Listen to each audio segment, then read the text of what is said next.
Gracias, profesora Pamela. Buenas tardes para todos. Lo primero, agradecerle al Consorcio de Universidades por generar este espacio. Yo voy a tratar un tema, si en algún momento sueno muy teórico, me avisan y me devuelvo, eh, que creo que complementa un poco lo que acaba de ser la presentación del profesor y que tiene que ver justamente con los marcos analíticos que utilizamos nosotros los abogados cuando pensamos sobre inteligencia artificial. Es común y hay una idea generalizada en pensar de que perdón,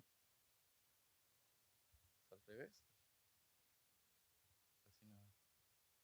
Entonces, hay una idea generalizada en pensar de que, sobre todo en escenarios cuando están abogados, de que la inteligencia artificial claramente es útil para diferentes tareas que ya doctrinalmente o el debate actual sobre inteligencia artificial y proceso judicial ya ha logrado mapear. De esto no es política autopublicidad, pero recientemente se publicó un documento que escribí justamente donde se mapea cuál es el estado actual del debate entre inteligencia artificial y proceso judicial. Y en esencia, ese documento apunta a reflejar tal vez un punto que ha permanecido algo oscuro, y es que justamente los abogados tenemos una especie de pulsión por tratar de opinar de forma casi siempre antitécnica sobre cuestiones que no son propias de nuestra área de expertise. Y esto claramente no es necesariamente malo. Lo equivocado está en pensar que sabemos o que dominamos unos temas que casi siempre son sumamente técnicos y que normalmente pues no son enseñados en las facultades de derecho. Eso lo denominé en este documento el mito instrumental. Y ese mito instrumental justamente es esta especie de idea generalizada de pensar de que naturalmente la inteligencia artificial puede ser útil para, en este caso en específico, para el proceso judicial, pero cuando uno revisa los marcos analíticos y las metodologías que han sido utilizadas justamente por los diferentes autores, pues se encuentra con una sorpresa muy grande, y es que no hay una justificación metodológica seria. Esa justificación pues lleva justamente a que se olvida que hay lógicas que justamente son necesarias para poder abordar de manera un poco más suficiente y un poco más técnica estos debates. Ahora, ¿cuáles son esas lógicas? En ese documento que les menciono, abordé la idea o quise simplemente hacer un préstamo de algunas lógicas que ya se encuentran desarrolladas y ampliamente desarrolladas, por ejemplo, en la epistemología, en ese paper que lo podrán ustedes encontrar el año entrante en la revista de el Instituto Iberoamericano de Derecho Procesal. Al final del documento hay una serie de criterios epistemológicos justamente para poder abordar al interior del proceso judicial lo que es el uso de la inteligencia artificial en punto específico de lo que es la fase de la motivación de la decisión judicial y la valoración de pruebas. Ahora, ¿por qué hago esta introducción en este, digamos, ejemplo que quiero llevarlos acá? Y es, en este documento logré, creo, demostrar cómo, por ejemplo, la epistemología jurídica era útil para poder construir una serie de criterios que no son dispersos. Y aquí quiero, digamos, polemizar un poco el statu quo del debate, y es, a lo largo de diferentes escenarios se escucha con mucha frecuencia de criterios, de directrices, de circulares, pero cuando uno se sienta en serio, se toma el asunto en serio, a mapear digamos, esos criterios o esos listas, se encuentra que muchos de ellos son naturalmente empíricos o que derivan de lo que es institución, centro de investigación, universidad o lo que inclusive el legislativo haya podido decidir.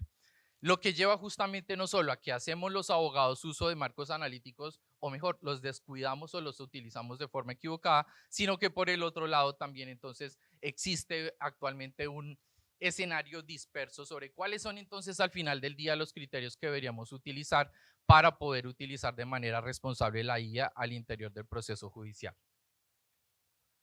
Esto me ha llevado a hacer otro préstamo que no es común en los abogados. Ese préstamo justamente tiene que ver con lo que es la lógica propiamente dicha. Recordarán ustedes de pronto en sus clases de argumentación jurídica que habían diferentes tipos de lógicas y que esas lógicas también determinaban de alguna manera la forma en que se construyen las leyes o inclusive en cómo están creadas las leyes o las normas jurídicas, una premisa mayor, una premisa menor. Esta lógica, que a veces se queda justamente en estas clases, también sirve para poder iluminar un aspecto importante en lo que es el estudio de la inteligencia artificial en el proceso judicial. Existen dos expresiones de cómo se piensa cuando se piensa sobre inteligencia artificial y proceso judicial. Una que ha llevado, digamos, hay autores que sostienen que la inteligencia artificial no puede ser reemplazada, perdón, no puede reemplazar al juez o al operador judicial porque simplemente es pensamiento sintáctico. Ya voy a explicar esto qué es.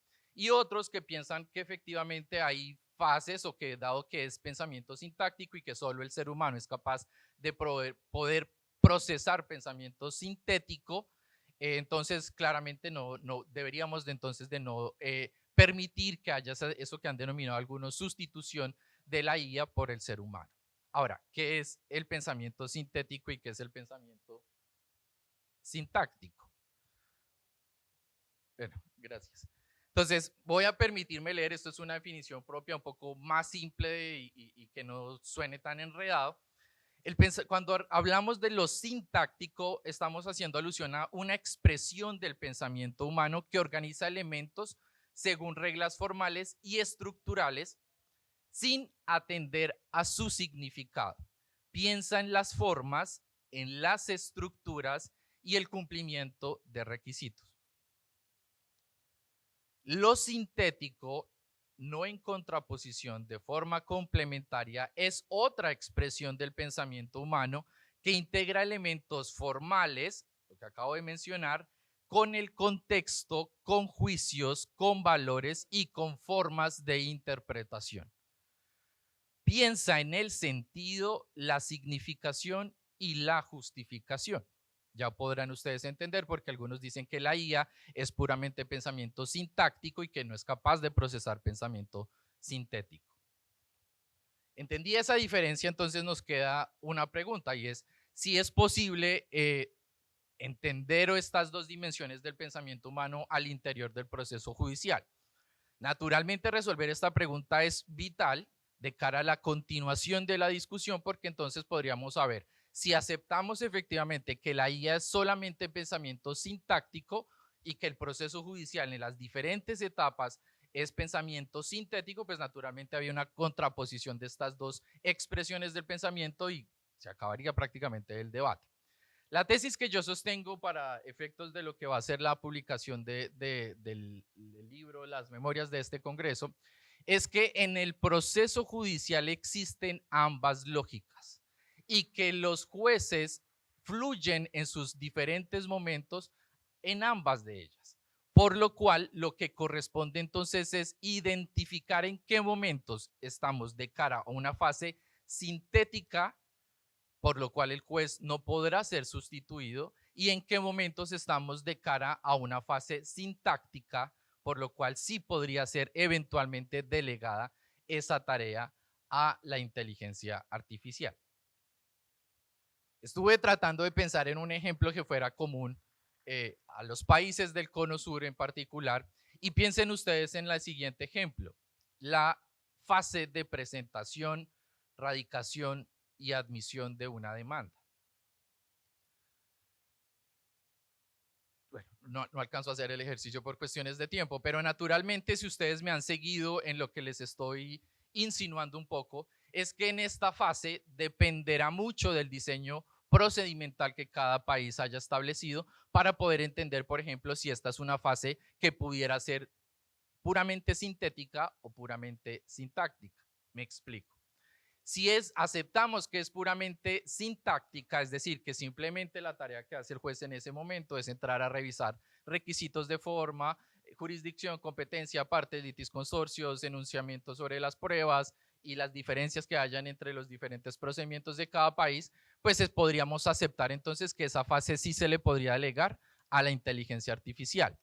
Por el contrario, si encontramos que en esa fase es necesario hacer un análisis contextual, por ejemplo, bajo lo que en algunos ordenamientos jurídicos se denomina el principio de interpretación de la demanda, es decir, que la demanda está mal escrita o fue presentada por el ciudadano y que requiere de alguna manera que el juez vaya más allá de ese pensamiento puramente de cumplimiento de reglas formales, pues naturalmente necesitaríamos que el juez no solo intervenga y no podría ser delegado a la inteligencia artificial.